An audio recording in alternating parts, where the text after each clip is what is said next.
What happens when a quiet woman who has lived her entire life for her family is summoned to court and accused of theft?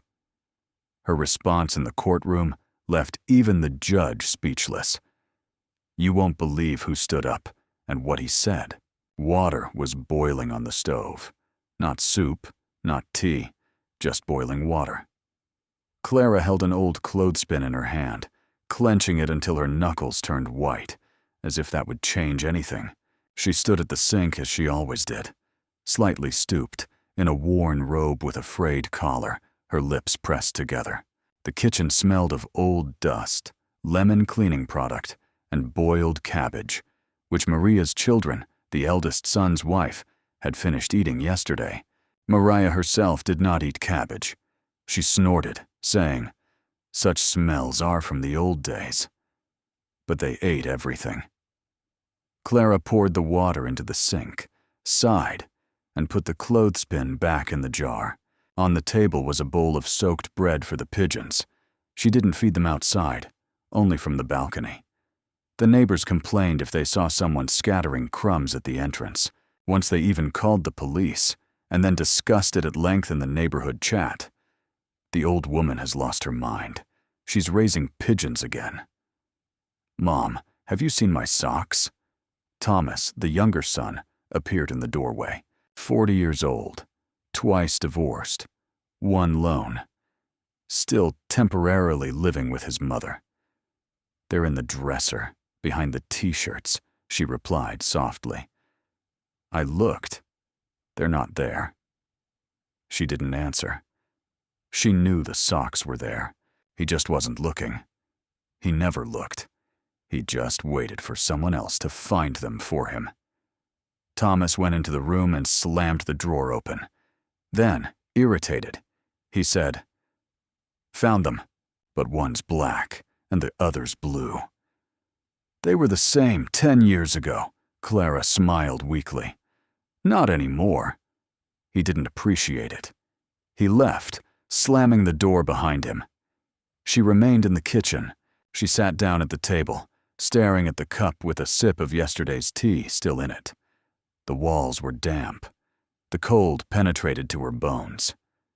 Once upon a time, it had been warm here. Once upon a time, it had been a home, not a temporary refuge between strangers' voices. "Mom," Elena's eldest daughter's voice came from the hall. "Someone from the court was here. Something about alimony and documents." Clara didn't immediately understand what she was talking about. Court? What alimony? She didn't owe anyone anything. All she owed was her life. She had given it to her children, her grandchildren, and her husband, who had disappeared 8 years ago, leaving a note with one word: "I'm sorry." "They said you didn't show up at the appointed time," Elena continued. "Now they're calling again. And if you don't show up, they'll bring you in by force." The words rang like a spoon against an empty pot. Clara stood up slowly. Her heart was pounding in her throat. "I didn't get the summons," she said quietly. "Well, then you lost it. You often lose things." Clara nodded. "Of course. Who else loses things but her?" She lost dishes, memories, her face, her name. Everything was lost in this house, except for resentment. She opened the closet, took out an old shawl, and threw it over her shoulders. Her clothes seemed too thin for this conversation. Her voice was barely audible. "What do they want?" Elena shrugged, not taking her eyes off the phone. "I don't know. Something about real estate, and a name on some documents. Maybe someone filed a complaint against you." Clara didn't understand, but her stomach twisted in a knot, as if someone had grabbed her insides and squeezed them. In the evening, she sat in the room where she and her husband's bed had once stood. Now, there was her eldest grandson's exercise mat. Clara stared at the cracked wall, where there was a dent from when Thomas had thrown the remote control in a fit of rage. No one had apologized then. Her world had once been warm. Then it had become necessary. Now It had become inconvenient. There was laughter behind the door. She heard someone say, "I don't understand why she even needs a last name. She's all alone anyway." Laughter. She stood up, walked over to the door, and put her hand on the doorframe. She wanted to say something, anything, but her mouth wouldn't work. The words stuck like tea without sugar. At that moment, she realized she had been pushed out, not by shouting, not by force, by silence. What happened next changed everything. You won't want to miss how it unfolded. This is not a story about a court case. It is a story about the price of oblivion and the power of those who have been silent for too long. The morning began with a drip from the ceiling. First one, then another. The stain in the corner darkened like a bruise. Clara took a bucket and placed it under the drips. The floor creaked under her feet, and so did her joints. It felt as if everything in the house was creaking in unison. The walls, the stairs, even she herself. Maria, her daughter-in-law, was already sitting in the kitchen, as always with her laptop. She had her own agency, which she described as promotional, although no clients ever came to the house. She wore glasses without prescription lenses and spoke as if every word was worth more than the house itself. "Clara," Maria said without taking her eyes off the screen, "if anyone from the authorities comes, tell them you don't understand what they're talking about. Don't ruin people's careers." "What authorities?" "Well, the court, or the police, or whoever came to see you. Just say, 'I'm old. I don't remember anything.' That's all." Clara was silent. Then she sat down at the table. Next to the pigeon bowl, someone had left a mug with dried coffee foam. She didn't know whose it was. She cleaned up after everyone without asking any questions. Only today, something tugged at her heart. "I didn't steal anything," she said suddenly. "I didn't sign anything." "No one is saying you stole anything. It's just better to keep quiet if you're not sure." Maria's voice was politely irritated, like a bank consultant's. "You're too soft. That's why they walk all over you." The words hung in the air, simple, almost mundane. But something in them stung. It was as if someone had bitten her ear and immediately run away. "You're too soft. That's why they walk all over you." Soft, Clara repeated to herself, not out loud. How else was she supposed to be? She fed them when there was no money. She did the laundry when she was bleeding. She kept quiet when she was cheated on, when she was beaten with a spoon on the table, when her son yelled, "You're not my mother. You're my servant." What else could she have done? She remembered how many years ago, in the garden under the apple tree, her husband had carved her name on a board. Back then, she thought it would last forever. Then the board was used for a shelf in the shed. Then the shed burned down, forever. Sometimes that burns down too. "I just wanted it to be peaceful," she whispered to herself. "What did you say?" Maria didn't take her eyes off the screen. "Nothing." Maria tapped the keys again. "Exactly. Nothing." Clara got up. She went to get a rag. She started washing the windowsill. Rain was drizzling outside the windows. Murky streaks remained on the glass. She saw her face in the reflection, faded, like an old photograph. The wrinkles were not from age. They were from words, from silence. She went into the room and opened an old box. There were only a few things inside. A ring that hadn't fit her finger for a long time. A letter from her younger daughter, who had left to find herself. And a small note. The one her husband had left when he left. She had kept it for some reason, as if it had meaning. But today she looked at it and thought, he also said, "I'm sorry," because he knew he would leave without explanation. Clara put the note back. Then she went to the mirror. She looked closely at herself. Where did these bags under her eyes come from? These slumped shoulders? "You're too soft. That's why they walk all over you." This phrase sounded louder inside her than the judge's words, than Thomas's shouts, than Maria's screams. And the most hurtful thing was that there was a grain of truth in it, small, like a needle. But a needle in the heart still pricks. Her heart beat faster. Something hung over her. It was as if the world had taken a step forward, and she had to respond. But Clara just wiped her hands with a towel, went back to the kitchen, and sat down opposite Maria. "I won't let it happen anymore," she said suddenly. "What?" "Nothing. Go on. This is the climax. Everything you've been waiting for is right here. Stay and see how the hero puts everyone in their place. The next scene will show you where the real awakening began. You're not ready for what you're going to hear in court." When Clara was walking to court, it was drizzling lazily, as if the raindrops themselves weren't sure whether they should fall. She didn't take an umbrella. The handle was broken and the fabric was sagging. Her coat was old, with a thread hanging from the left sleeve, like a thin vein that couldn't be torn off. Her shoes squeaked, not because they were wet, because shoes always squeak when they've been silent for many years.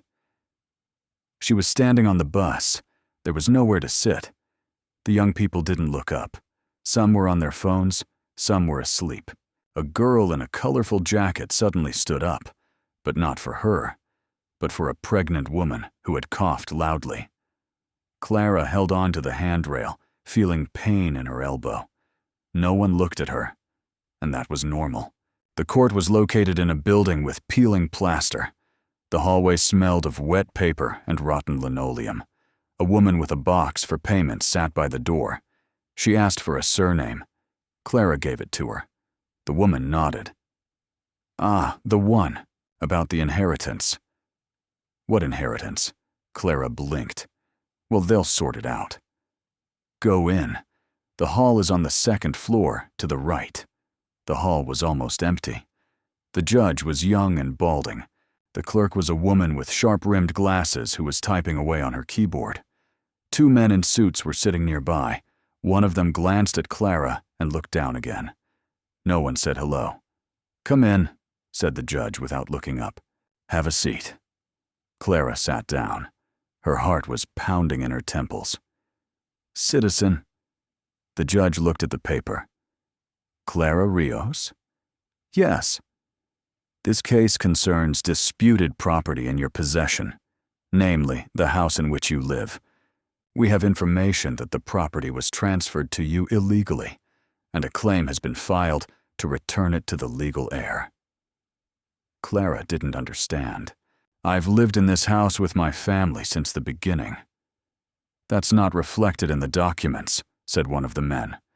"The house was registered in the name of your late husband. After his disappearance, you took no action to claim your inheritance, and now another member of the family is demanding a fair redistribution." Clara looked at the man. He was a stranger. Thin, his face like a shadow on a white wall. He looked at her calmly, without malice, just as if she had asked a question. "What other member?" "That's not important," the judge interrupted. "You received a notice. This is about recognizing ownership and possible eviction." The word eviction hit her in the chest. It was like someone had hit an iron bowl, loud and painful. She wanted to say something, to ask, to understand, but her tongue felt heavy. Her lips went numb. The court adjourned. A hearing was scheduled. They said she needed to bring documents that she didn't have. All she had was her memory. But in court, memory has no legal force. She went out into the street. She sat down on a bench under a canopy. A woman in an expensive coat walked by. She looked at Clara and turned away. Maybe she recognized her. Maybe she just didn't want to know. No one was waiting for her at home. Her grandchildren were at school. Elena was at work. Thomas was asleep. Maria was typing again. "Well, what's going on?" she asked without turning around.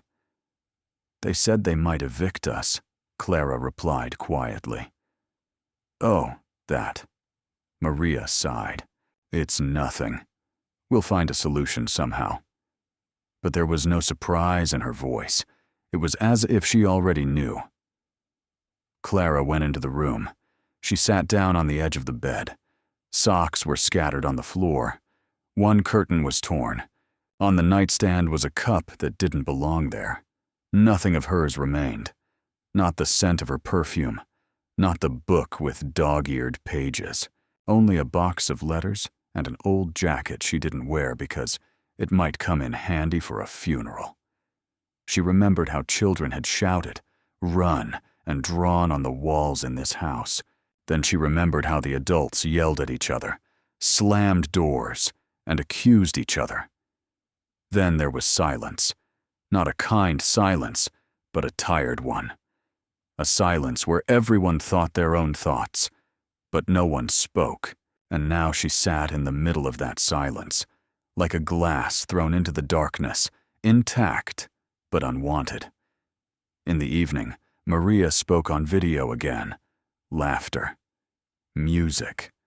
Clara quietly closed the door to her room, and suddenly she realized this house, where she had washed the floors, cooked, washed, comforted, and moved people, had never been hers. It had been her cage, and now they wanted to take even that away from her. The next day, a letter arrived, not on paper, like before. Thomas brought it, sleepy, with a mug of coffee in his hand, and looking as if he had done something heroic. "You've got some kind of summons," he muttered, and threw the envelope on the table next to the breadcrumbs. Clara didn't immediately understand what was in front of her. A white envelope, sealed, unfamiliar. Her fingers trembled as she opened it. The paper was as thin as a nerve. Inside was a standard text, a notice of a pre-trial meeting, a request to provide documents proving her right of residence, copies of contracts, an extract from the house register and title deeds. And at the bottom was a signature. Plaintiff, Gabriel Rios. She read the name again, then again, and again. Gabriel, a name she hadn't heard in years, a name that had echoed in this house when the children were little, when they were just building the bathroom, when he brought home cheap ice cream in paper cups, when he kissed her on the temple because her ears were cold. Gabriel, her husband, missing, run away, damned and forgiven. He's alive. He's the plaintiff, and he wants the house back. Clara clenched the letter in her fist. The paper crumpled like her chest. The world began to spin. "Mom, are you okay?" Elena came into the kitchen, adjusting her earring. Clara looked up. "That's my father's name." Elena stopped. Then after a moment she said, "Maybe it's a coincidence." "No." Maria came closer and snatched the paper from Clara's hand. "Well, if it's him, then he's alive. That means all this time he could have just written," Clara finished. "Maybe he wants peace," Elena tried to smile. "Well, sort of. To come back."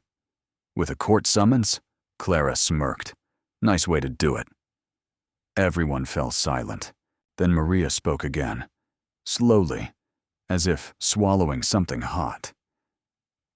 "Listen, Clara, if he wants the house, maybe it's better to come to an agreement. He's listed as the owner in the documents. Formally, he's right."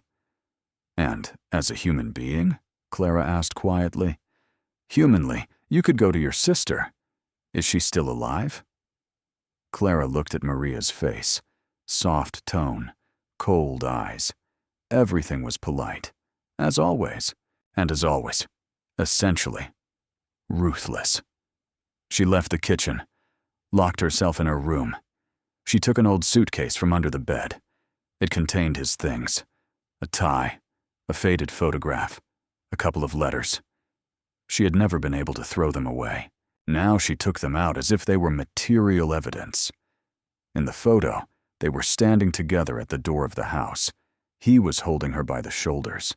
She was smiling. The photo was taken on film, slightly grainy, as if through the dust of time. He didn't look like a traitor. Not in the photo, not in the early years of their marriage. And yet he disappeared.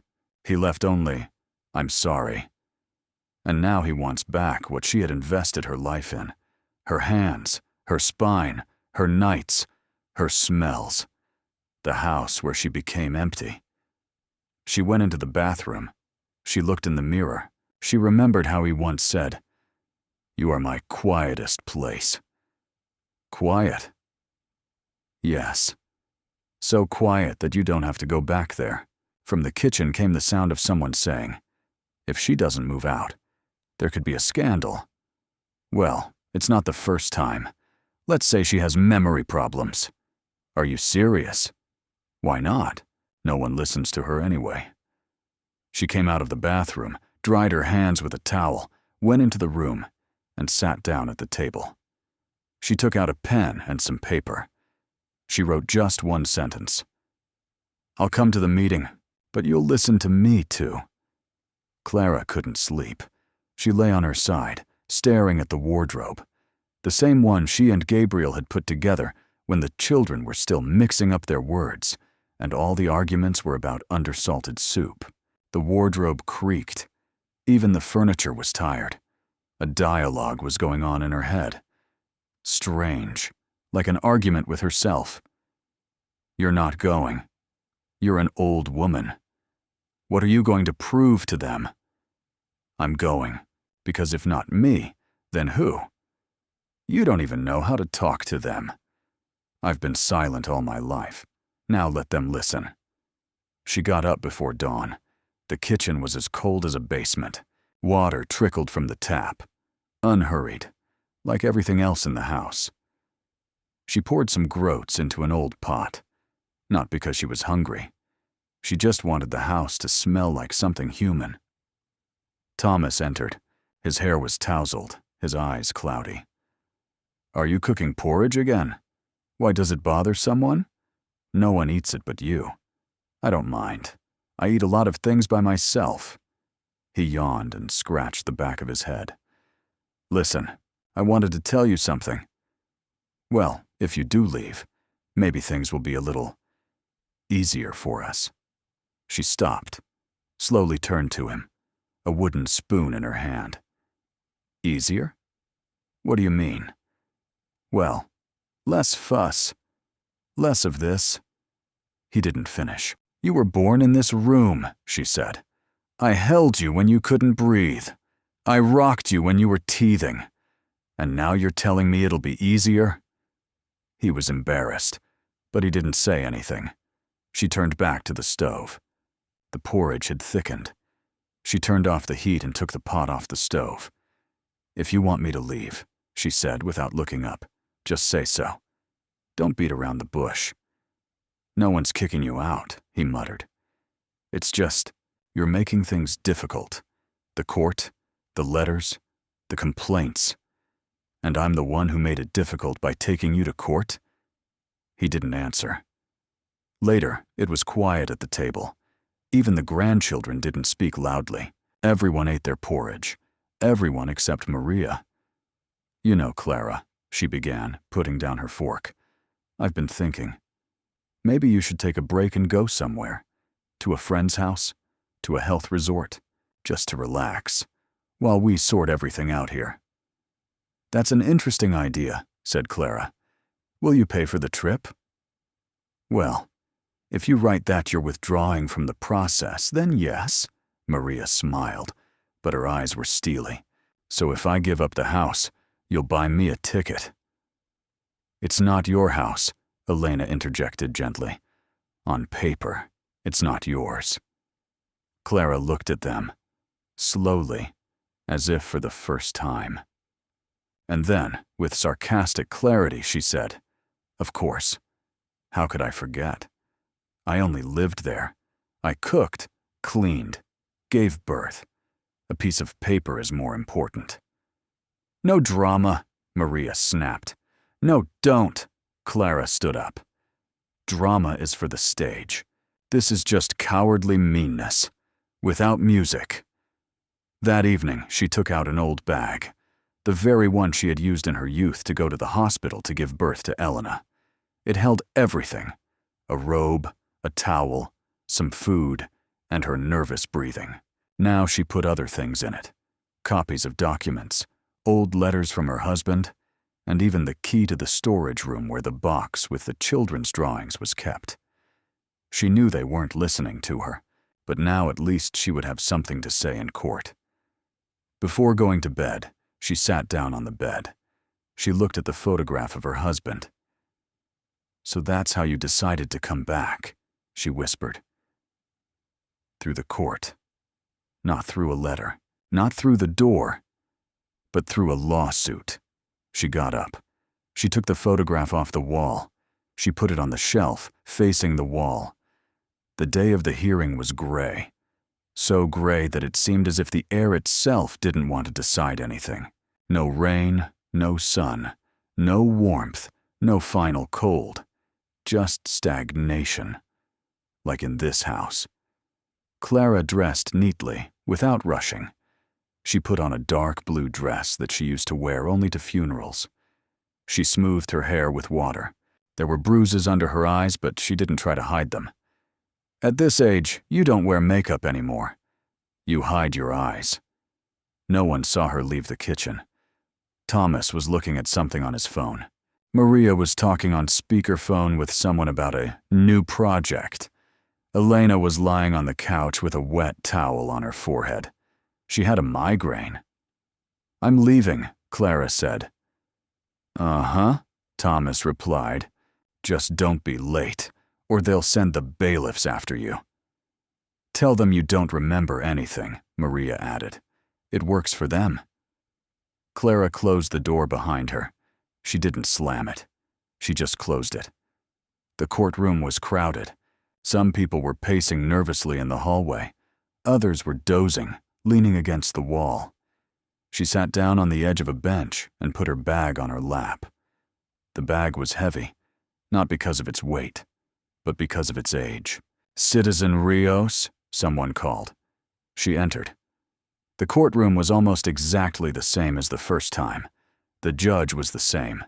The clerk was typing away with the same clatter. And opposite her was the plaintiff. Him. Gabriel sat as if all this was happening to someone else. He was holding his glasses in his hands. His face was old, but not ravaged. His hair was gray. His nose was hooked. His lips were the same ones that had once whispered in her ear, only his gaze was unfamiliar. He looked at her, briefly, without emotion, without a smile, without an apology. And something inside her snapped. It wasn't pain. She had been wearing that like a scarf for a long time. It wasn't resentment. That had dried up long ago. The last illusion had been shattered. The judge read out the facts, dates, and references to the law, and Clara looked at the man who, 20 years ago, had held her close and told her that everything would be fine. And now he was sitting there, listening to how she could be taken away. "Ms. Rios, do you have anything to say?" the judge asked. She stood up. Her voice trembled, but she didn't break. "I've lived in this house my whole life. I gave birth to 3 children here. I buried my mother here. I hammered nails when there was no man around. I didn't know he was alive. He left. He just left." The judge nodded. "But the house isn't in your name," the plaintiff's lawyer interjected. "We have confirmation that—" "Confirmation?" she interrupted. "Is there confirmation that I washed the floors in this house every day? That I got up at night when the children were coughing? That I bought food with my pension while others were finding themselves? Do you have papers to prove that?" Silence. Gabriel looked at her again. Then he turned away. The judge nodded. "Let's respect the rules. We'll return to this issue after the break." Clara left the courtroom. She sat down on a bench in the hallway. Her hands were shaking. But inside, she felt calm. It was as if ice water had run through her veins and cooled her down. A man approached her. He was short and wearing a raincoat. He spoke quietly. "You said it well." "Not everyone can do that." She looked at him. "I could do it before. I just kept quiet." Clara returned home in the evening. Her fingers ached. Her lower back was sore, but it wasn't the same weight as before. It wasn't fatigue. It was residue. The body absorbs disappointment better than any cream and holds it until you squeeze it out with tears. The kitchen was quiet. It smelled of yesterday's grease and wet rags. Coffee was cooling on the stove. Not hers. Thomas had left, and Maria, judging by the sounds, was negotiating from the bathroom. Elena had disappeared somewhere. The grandchildren were playing with headphones on, each in their own world. A flyer lay on the floor. Psychological help for the elderly. Free. Conversation. Support. No judgment. Someone must have slipped it into the mailbox. Clara was about to throw it away. But she stopped. She looked at it. A phone number. A name. Luciana. No last name. No grand words. Just a name. And a number. That evening, she called. "Hello. I just wanted to know if you really talk to people for free?" "Yes." The answer was warm and lively. "I don't solve problems. I listen, and sometimes I understand." Clara was silent. Then she said, "What if I don't know where to start?" "Then let's start with silence." That was how their first conversation went. No names, no complaints. She just talked. About windows, about pigeons, about her husband, who once called her the quiet shore, and then sailed away without an oar. The next day, they talked again, this time on video chat. Luciana turned out to be a woman of about 35, with short hair, warm eyes, and knitted earrings. She didn't interrupt. She didn't give advice. She just sat there, as if holding her hand. "Don't you think you've endured too long?" she asked once. Clara shrugged. Who would have wiped the children's tears then? But who wiped yours? There was no answer. Because there was no such person. Never. Through this woman, through her calmness, Clara suddenly began to remember herself. Small details. How she dreamed of playing the piano when she was young, but there wasn't even a radio in the house. How she drew patterns in her notebooks until they were taken away, and she was told, "No fantasies." How she fell in love for the first time, with her friend's older brother, and never told anyone about it. And now, sitting in front of the screen with this kind face, she suddenly caught herself thinking a strange thought. What if it's not too late? "You are not a backdrop for other people's lives," said Luciana. "You are a human being. Don't forget that." Clara nodded. No tears flowed. But inside something stirred. It was as if a layer of old earth had been removed. On the third evening after the conversation, she took out her old notebook, the one where she wrote down recipes. On the first page, she wrote, "Things I will no longer allow." And the first item, clearly printed in block letters, "Living in a house where I am not." Clara started small. She took the old kettle out of the closet, the one that whistled. It gave Maria a headache, but Clara liked the sound. It was alive, like an alarm clock in childhood, like a steam engine. She brewed black tea, strong as teenage anger, and sat down on the balcony. For the first time in a long time, she wasn't there to feed the pigeons, but simply to sit. Alone. For herself. Passers-by walked by. Someone was swearing on the phone. Someone was dragging bags. And she sat there as if she were in a theater. Only this was a play where no one was acting. Everything was real. Even her loneliness.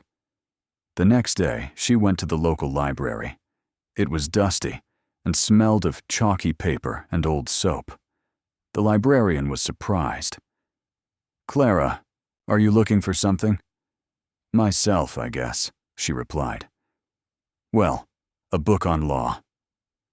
She chose a collection for beginners. She reread every page as if it were a letter from someone important. The words property rights, power of attorney, and pre-trial settlement no longer sounded like threats, but like armor. Luciana called almost every day. They didn't just talk about pain. Once, the conversation turned to pies. "I have a recipe for apple and ginger," she said. "It's spicy, and it has character." "All I have is stale bread," Clara joked, "but you can make toast out of it. The main thing is not to throw yourself away before your time." She laughed. For the first time, it wasn't forced or polite. The laughter came from inside, hoarse but genuine. Mariah asked from behind the wall, "What's going on in there?" "I'm laughing," Clara replied. "Amazing, isn't it? She even bought herself a blouse. Not expensive. On sale. Terracotta with embroidery at the neckline." Maria said, "It's not really appropriate for your age." Clara replied, "Do you know how old I am inside? Just old enough not to listen to you." Pablo's grandson came up one day, sat down next to her, and asked quietly, "Grandma, are you really going to leave now?" "Do you want me to leave?" He hesitated. "I don't know. You smell like pancakes and vinegar." "That's a nice combination," she smiled. "At least it's not like your mother, coffee and hypocrisy." Pablo laughed, and she realized that children see everything, even when they don't say anything. She started writing again. Chapters appeared in her notebook. Not about home, about the smell of childhood, about her husband, who knew how to stroke her head but not her life, about women who hold up walls when they crack. Each line was like a bandage on an old wound, and yet, with each passing day, the court date loomed closer. The agenda read, "Decisive hearing." The final one. Gabriel was silent. No phone calls, no letters, only legal documents. Strangers' words instead of those of her loved ones. The evening before the trial, she sat down on the balcony again, a blanket on her knees, a mug in her hands. There was no moon or stars in the sky, only thick, sticky air. Elena came up behind her and sat down next to her. "Mom, I don't know what tomorrow will bring, but I want you to know that if things go badly, you have me." Clara looked at her, longly, as if for the first time. "I've always had you, only you forgot that." Elena lowered her head. "I was just afraid." "You always seemed stronger," Clara sighed. "I just kept quiet longer." And that night, she didn't fall asleep alone. Next to her was a blanket, a notebook, and a cup with the last drops of tea, and a warm thought. I'm not the same person I used to be. I'm not one of those people who quietly give up. The meeting room was the same, but the air in it had changed. Not because of the temperature, but because of the heaviness. Clara felt it even in the hallway. People passed by, talking, but everything was heightened for her. The sound of heels, the rhythm of keys behind the door, even the dust in the sunbeam seemed foreign, too mobile. "Citizen Rios?" That voice again, neutral, without warmth. But now she wasn't walking like an accused person. She was a witness to her own life. She entered. She sat down. There were more people in the room. A woman appeared, the lawyer's assistant, her husband's defense attorney, wearing glasses with a loud voice. The judge looked tired. "Let's begin," he said curtly. "This is a hearing on the recognition of property rights. We will hear both sides." Gabriel spoke first. His voice did not tremble. He did not look like an old man who had returned to his past. He looked like a businessman who had returned to reclaim his assets. "After the breakdown of my family," he said, "I was forced to leave. I had my reasons. I didn't know my wife would stay in the house. The documents were in my name. And now, according to the law, I have the right to reclaim my property." "You didn't know," interrupted the judge. "You have 3 children. Did you know where they were living?" "We had no contact." Clara remained silent. She looked at his hands. He was still wearing his ring. He hadn't taken it off. But he spoke as if to a stranger, as if to a noise behind a wall. It was her turn. She stood up. She took a breath. "I never left this house. Not for a single day. Because I had nowhere else to go. I didn't sue. I didn't write. I lived. I laid tiles, turned on the taps, raised children. I thought that if he didn't come back, it meant he was dead. And now he's here, and he wants to take everything that's left." The lawyer stood up. "Please clarify. Do you have any documents confirming your investments? Renovations? Utility bills? Title deeds? All I have is my heart. It's broken around the perimeter of the house." The judge groaned as if in pain. "Ms. Rios, we understand the emotional aspect, but this is a property case. You did not file for inheritance. The law does not recognize feelings." At that moment, a young man entered the courtroom. The judge looked up. "Who are you?" "Excuse me. I'm Pablo, her grandson. May I?" "This isn't—" the lawyer began, but the judge nodded. "Let him speak. Today is a strange day." Pablo stood next to his grandmother. "I don't know what property rights are, but I know who washed my hair when I was afraid of water, who pulled the splinters out of my fingers, who sang to me when I was ashamed to cry. It was her. And that man," he pointed to Gabriel, "he's just a name, a figure in stories. He never asked how we were. He wasn't with us." Silence. Even the keyboard froze. The judge sighed deeply. "Recess. We need time to consult." Clara left the courtroom. She sat down on a bench. Pablo was next to her. He squeezed her hand. She didn't cry. She just stared ahead. "Grandma, you're not alone." She nodded, and then something happened that turned everything upside down. A man approached, a stranger.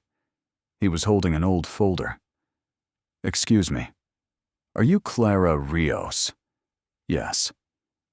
"I was Gabriel's secretary many years ago. He told me to burn the old documents. But I kept copies. There's a deed in there. He left the house to you. Before he disappeared." Clara froze. "Why did you come now?" "I kept quiet for a long time, but when I saw your name in the news, I knew I couldn't anymore." He held out the folder. Clara took it. Her hands were shaking. "Is this everything? This is the truth, what he didn't say, but what he once wrote." She opened the first page. The handwriting was his. There was no doubt. When she returned home with the folder in her hand, the air was heavy. Not because of the weather, because of a premonition. It was as if the house knew in advance that it would be disturbed. Clara put the folder on the table and took off her coat. Her shoulders ached. She sat down on a stool by the sink, took a deep breath, and exhaled as if before diving into water. Maria appeared first. Her eyebrows were arched. "Where were you?" "In court," Clara replied. "Without us? Have you ever been with me?" Maria crossed her arms. "So what happened? Is there a chance?" "I have a deed of gift. He signed it before he disappeared. The document is authentic. Certified authentic?" Elena came out of the room, pulling on her robe. "What makes you think the court will accept it?" "Because he was a witness, the man who kept them." "What if it's a fake? Thomas said quietly. Why would he keep it for so many years? Because there was one person in this story who still remembered that I was a human being, Clara replied calmly. There was a moment of silence. Maria looked at Thomas, then at Elena. Listen, if she wins, the house is hers, and we'll all have to move out. Clara raised her head. I don't want to kick you out. Then what? Maria snapped. Are we going to live like in a communal apartment, under your rules? You'll decide where everything goes? Number, I just want to know that I won't be thrown out, that I'm not superfluous in my own life. Mariah laughed. You're being dramatic. It's all part of your therapy. These phone calls, this, I've found myself. You just want attention. Clara stood up. Slowly. Every fold of her dress trembled with fatigue, but her back was straight. I want silence, but not the kind where they bury me while I'm still alive. Here we go, Maria grimaced. The reproaches, the accusations. Clara, you've been silent your whole life. Keep quiet. And you've been bossing people around your whole life. Boss your own. Thomas stood up. Enough. If you're going to yell, go outside. I live here. In my room, whispered Clara. The one where I gave birth to you. On the mattress where you used to climb into bed with me when you were afraid of thunderstorms. He froze. Then he said suddenly, You didn't really want him to come back, did you? I did. But not in court. Elena stood by the wall. She was silent. She just stared. It was as if everything inside her was in turmoil. Love, fear, guilt. She took a step forward. Mom, she began. But Maria interrupted her. Maybe it's for the best. Let him have this house. Let us all move out of here. Maybe then she'll understand that family isn't just about achievements, but also about compromise. Compromise, Clara smiled. I gave you everything, even my silence, and you call it drama. The folder lay on the table, like a coffin. Inside was the evidence, but all around was resentment. Later, at night, she sat in her room, alone, again. Her husband's letters were spread out in front of her like clues. One had his signature on it, the same one she had carried inside her for so many years, like a knife under her skin. Luciana didn't answer the phone, for the first time ever. Her voicemail said, I'm not available right now, but you're not alone. Clara hung up. She leaned on the table. Not alone, she whispered. But why is it so empty?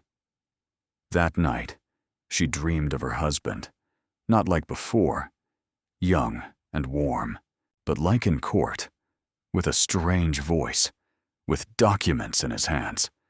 And she woke up with her fists clenched, because she realized that even if she won the court case, the house would never be the same again. The next morning, everything in the house seemed to have turned against her. The water from the tap was cold and yellow, with a smell of rust. The electric kettle wouldn't turn on. The light in the hallway flickered mockingly. Even the floor creaked louder than usual. The house wheezed like a sick person who was no longer being helped by medicine. She sat down in the kitchen. In her hands was a letter from the court. A new date, the last one. The decision would be final. The court would take new evidence into account, but didn't guarantee that it would be recognized as legally valid. Clara read this sentence 6 times. The last time, she read it aloud. Her voice betrayed her. Hoarse, unfamiliar. It was as if someone else was speaking. The one who lived in the shadows. The one who sat in the hallway of the maternity ward with a wet towel. The one who remained silent when Gabriel called her slow. She folded the letter and stood up. She walked over to the mirror in the hallway. It was cracked, diagonally across the top, like a wrinkle on a face. In the reflection, she did not see herself. but a broken figure in a sweater with stretched sleeves. Next to her was the door to the street. So close, so unnecessary. Her grandchildren had left for school. Thomas had gone to his workshop, where he repaired other people's phones, but did not answer his own. Elena had gone to a meeting. And Maria stayed behind. She sat on the sofa with her laptop on her knees. No makeup, no pretense. "I saw the summons," she said, without looking up. There's no word victory in it, only review. Clara didn't answer. She walked past, opened the closet, and took out a box. Inside were old records, children's notebooks, documents, bills. At the bottom was a photograph, black and white, a wedding photo. Her and Gabriel. He was in a suit. She was in a dress that a neighbor had sewn for her. She sat down on the floor. She laid everything out in front of her. Photos, letters, certificates, scraps of checks. It was like laying out a map of her life that no one wanted to read. "Are you leaving?" Maria looked at her. "No." "Then why all this?" Clara looked at her, quietly, without anger. "So I won't forget that I was." Maria stood up. She approached her. "Listen, I understand that this is difficult for you, but maybe it's time to stop playing the heroine. Do you think the court will save you? Or your grandson? This house is falling apart. It's as old as you are. It would be easier to tear it down than to restore it. So me too. I didn't mean that. Then what? Tell me honestly.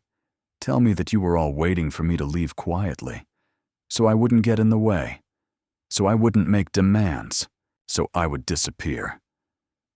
"No," Maria exhaled. "We just got used to you being silent. But now I'm not silent, and you're scared." Maria turned away. When Clara was alone, she gathered the photos back up. Only one fell out. The wedding photo. She looked at it for a long time. Then, she tore it in half. Her hands were shaking, her heart was in her throat. But she did it, without hysterics, without a sound. It wasn't an act of revenge. It was a farewell. In the evening, she sat by the window. Rain was drizzling outside. A dusty drop rolled down the glass like a tear. But she didn't want to cry. She wanted to disappear. Or be born again. Without all these years. Without the silence.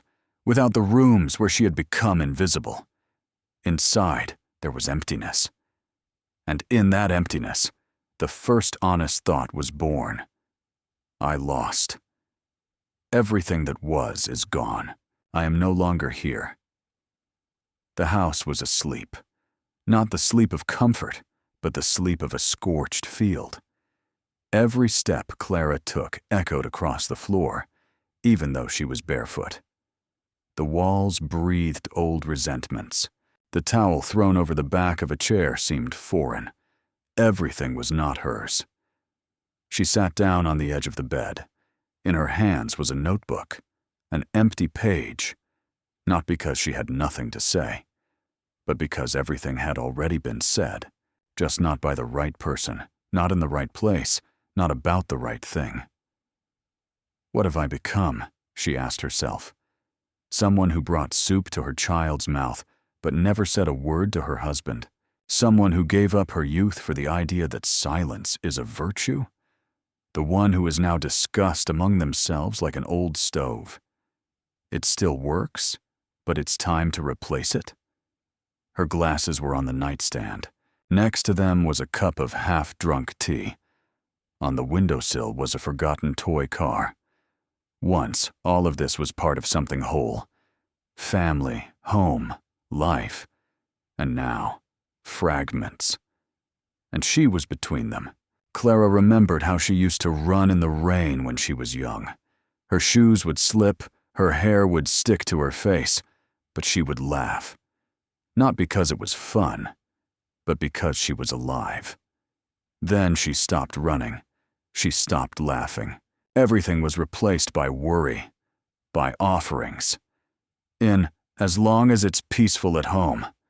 And now, home is foreign. Her children are nearby, but far away. Her husband is alive, but dead. And she is a shadow on the stairs that always gives way. She leaned over her bag and took out the very same sheet of paper with the gift. She looked at the handwriting. The lines were even. Strange. Even there, he wrote as if he were addressing not her, but a registrar. I don't want to be in documents. I want to be in someone's memory, in someone's gratitude, in someone's thank you for being there. But there was no gratitude, no memory, only indifference. You were always there, like furniture, like wallpaper, until it cracked. She closed her eyes, leaned her forehead against her knees. Her heart beat steadily, without panic, just quieter, as if her body knew. Right now, silence was more important than oxygen. In this dark cocoon, her mother's face suddenly appeared, hard, stubborn, also silent. She never said, "I love you," only, "Hang in there," only, "Don't cry in front of the children," only, "Be a shadow, don't get in your husband's way." And Clara was. She was a shadow, on her mother's side, out of habit, out of fear. But now she didn't want to. She couldn't. A calmness came from deep within her. Not joy, that had been gone for a long time, but something solid, like pebbles in her pocket, like the last thread. I won't leave, not because I'll win, but because I exist. And with that thought, without pathos, without light, without music, she got up. She wiped her face, put on a jacket, and left the room. Clara woke up before dawn. It was cold outside, but she felt something let go inside her, as if a vertebra that had been out of place for years had been put back into place. The pain remained, but it became constructive. It no longer broke her, but held her together. In the kitchen, she made tea. No sugar, no cookies, just dark and bitter, like the morning. She put the mug in front of her and took a notebook out of the drawer. Yesterday's blank page was now filled with short phrases. No periods, no complaints, just actions. Show the documents to the court. Say, "I lived here." Don't be silent. Don't ask. Don't leave. She didn't think it was a plan. It was an internal charter, the code of a person who no longer waits to be called to the table. He takes a chair himself. When the sun rose, the house woke up lazily. Thomas muttered something from his room. Maria slammed the bathroom door. The grandchildren were getting ready, exchanging monosyllabic words. Elena was making coffee. Clara came into the kitchen. She was wearing that terracotta dress that was not for her age. Her hair was neatly combed. In her hands was that very folder. She put it on the table. Everyone fell silent. "Today I'm going to court. It's the last hearing. I don't know what the decision will be. But one thing I know for sure. I won't give myself up. Not to you, not to him, not to silence." Maria snorted. "Have you been rehearsing that speech?" "No." I just stopped swallowing. Thomas stood up and walked over to her. He looked at the folder. "And if they decide it's not valid, then I'll have to leave, but not with my head bowed." Elena tucked her hair behind her ear. "Mom." She paused. "I'm sorry I wasn't there for you. You always seemed so strong to me that I forgot. Even a rock can have a heart." Clara looked at her, smiled, calmly. "I forgot myself. But now I remember." While she was putting on her coat, Pablo slipped a crumpled piece of paper into her hand. "I drew this," he muttered. "What?" "Home. How it was. With you." She took the sheet. It was a simple child's drawing. A roof, a window, an apple tree. And on the porch, a figure with gray hair. Clara clutched the drawing. And suddenly she realized, whatever the verdict, she had already won. Before leaving, she turned around. "I'll be back, but if the door is closed, I'll find another one. I won't knock any more if no one answers." And she left. The wind was blowing outside, but it was the right kind of wind. From the left, like when she was a child. When the wind blows, it means it will be an honest day. The courtroom greeted her again with its indifferent light and the smell of damp paper. But this time, Clara didn't feel like a guest. She entered like a person with a life behind her, not just a file. The judge was the same, only more tired. The clerk quickly leafed through the papers. Gabriel's lawyer rubbed his nose, as if he himself was tired of the case. And finally, him. Gabriel. He sat a little further away, not looking in her direction. He was holding the same glasses in his hands, as if he couldn't see the world without them, or didn't want to. "The court has reviewed the documents submitted by both parties," the judge began. "It has been established that prior to his disappearance, Mr. Rios signed a deed of gift for his property to his wife. The signatures match the samples, and the fact has been certified by a former employee of the notary's office, as confirmed by his personal appearance. The court recognizes the document as valid." Silence. "Based on the foregoing, ownership of the property is transferred to Mrs. Clara Rios. The case is closed." Clara didn't move. She didn't smile. She didn't breathe out. Inside, she felt not joy, but a flat, heavy calm. It was as if she had been released from a dungeon, but with a body that still remembered the shackles. Gabriel stood up. He approached her. For the first time, he was close. "I didn't know that you—" "Alive?" she interrupted. "You didn't ask." He nodded. He turned to leave. But she said, "Wait." He stopped. He turned back. "Tell me, why did you come back?" He looked at her for a long time. Then he said, "Because I was alone. And home. It was my anchor. And I was what? Ballast. No," he whispered. "You were the shore. I was scared." "Me too," she said. "But I didn't run away." He didn't try to justify himself. He just lowered his eyes. She looked at him with unexpected calm. There was no revenge in her, only understanding. This was no longer her man. He was just someone from the past who once could have been, but didn't want to be. "I don't hold a grudge," she said, "but you're no longer in this house. Not in the walls, not in the windows, not in me." He left, silently, without drama, without applause, like a mistake. Clara went out into the street. The folder pressed against her chest. The wind tugged at the hem of her coat. She walked, past shop windows, past people rushing by. For the first time in a long time, she wasn't afraid that someone would be waiting for her to say, "You ruined everything again." At home, Maria was sitting in the kitchen.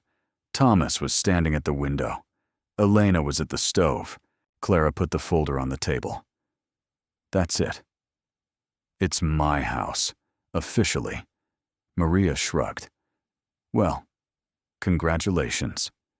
Clara sat down silently. She took off her coat, put the kettle on. "And now?" "Now," she said, "I want this house to be warm, not physically, not from the radiators, but truly warm. Anyone who wants to can stay. Anyone who doesn't want to can leave. but I won't be part of any more games where my silence is currency. Elena came over and hugged her. Without a word, Thomas looked down. Maria left the kitchen. She seemed to have dissolved. Clara made tea. The room smelled of mint, warm, like childhood, like forgiveness.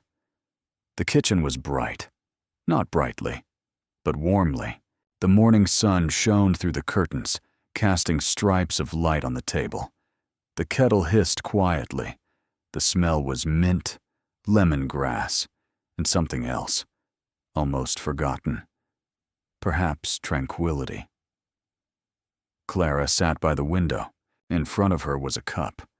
In her hands was Pablo's drawing.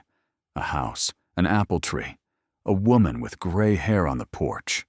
She ran her finger over the paper, carefully, like a scar that had healed.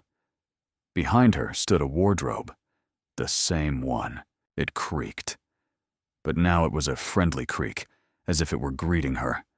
Above it was a photograph, but not a wedding photo. It was new.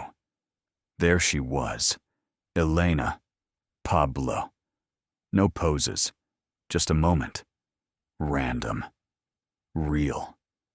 A folder with documents lay on the shelf, not like a threat, like a dot. Her grandson's voice came from the hallway. "Grandma, where are you?" "I'm here," she replied. He came in, looked out the window, smiled.